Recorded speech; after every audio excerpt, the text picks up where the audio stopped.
অস্ট্রেলিয়াতে আসার তো অনেকগুলোই নিয়ম আছে, কিন্তু আপনি কোনটা বেছে নেবেন?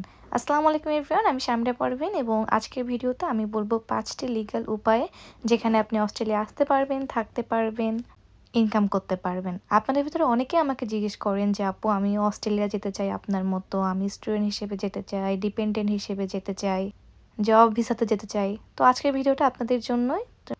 আশা করি শেষ পর্যন্ত দেখবেন এবং আমার চ্যানেলটাকে ফলো করবেন, কারণ 10,000 ফলোয়ার হতে বেশি সময় নেই।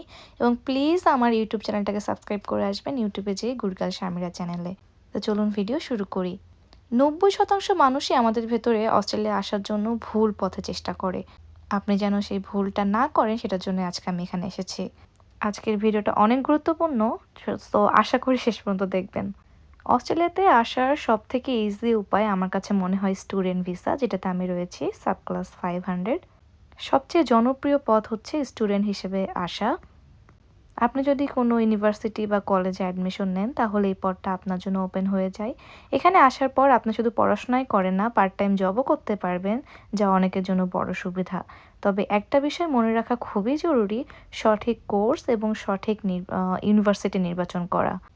দ্বিতীয়ত আমি যে বিষয় নিয়ে কথা বলবো সেটা হলো স্কিলড মাইগ্রেশন।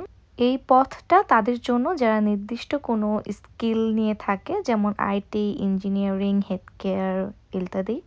এখানে আপনার এডুকেশন, কাজের অভিজ্ঞতা এবং ইংলিশ স্কোরের উপর ভিত্তি করেই পয়েন্ট হিসেবে করা হয়।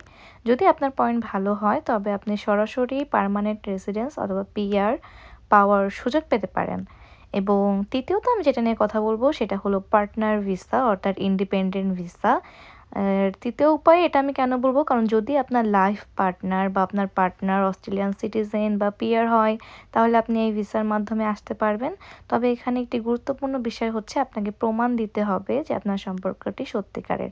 আর শুধু তাই নয়, আপনারা যদি কাপল হন দেশে, তাহলে আপনারা যে কোনো একজন স্টুডেন্ট হিসেবে আসতে পারেন, অন্যজন হলো তার সাথে ইন্ডিপেন্ডেন্ট ভিসাতে আসতে পারেন। এখানে একজন ফুল টাইম স্টুডেন্ট থাকবে আর একজন আসবে, এসে সে কাজ করতে পারবে, তার পড়াশোনা না করলেও চলবে। চতুর্থ পথটা হচ্ছে জব স্পন্সরশিপ, যেটা আমাদের সকলের অনেক প্রিয় যারা আমরা বিদেশে রয়েছি। সবসময় আমরা চাই একটা স্পন্সর পেতে সব কিছুতে, কারণ এটা যারা অস্ট্রেলিয়াতে আমরা রয়েছে তাদের জন্য অনেক ইজি মনে হয়। কিছু ক্ষেত্রে অস্ট্রেলিয়ার কোম্পানিগুলো বিদেশ থেকে কর্মী নিয়ে আসে, কিন্তু এখানে সবথেকে বড় ঝুঁকি হলো অনেকেই ভুয়া প্রতিশ্রুতিতে পড়ে যায়। অনেকেই বলে ওয়ার্ক ভিসা করে দিব, এর জন্য বড় অঙ্কের টাকা দাবি করে।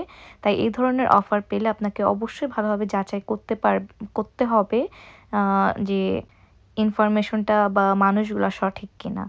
এবং আমি পঞ্চম যে কথাটা বলবো সেটা হলো স্কলারশিপ। যদি আপনার একাডেমিক্যালি ভালো একটা ব্যাকগ্রাউন্ড থাকে বা আপনি একাডেমিক্যালি খুব ভালো স্টুডেন্ট হন এবং কোনো ইউনিভার্সিটির স্কলারশিপ পেতে চান, তাহলে সেই পথেও অস্ট্রেলিয়াতে আসা সম্ভব। অনেক ক্ষেত্রে এখানে পড়াশোনার খরচের পাশাপাশি স্টাইপেন্ডও দেওয়া হয়। এবং শেষ কথা হলো অস্ট্রেলিয়ায় আসার অনেক পথই রয়েছে, কিন্তু কোনটা আপনার জন্য সঠিক সেটা নির্ভর করে আপনার প্রস্তুতি এবং আপনার লক্ষ্যের উপর। ভুল তথ্য বা শর্টকাটের পেছনে না ছুটে সঠিক সিদ্ধান্ত নেওয়াটাই সবথেকে বেশি গুরুত্বপূর্ণ। আশা করি আপনাদের ভালো লেগেছে। আসসালামু আলাইকুম everyone, here I am Shamira Parvin এবং প্লিজ আমার জন্য দোয়া করবেন। আপনারা আর কী ধরনের ভিডিও দেখতে চান আমাকে কমেন্ট করে জানান।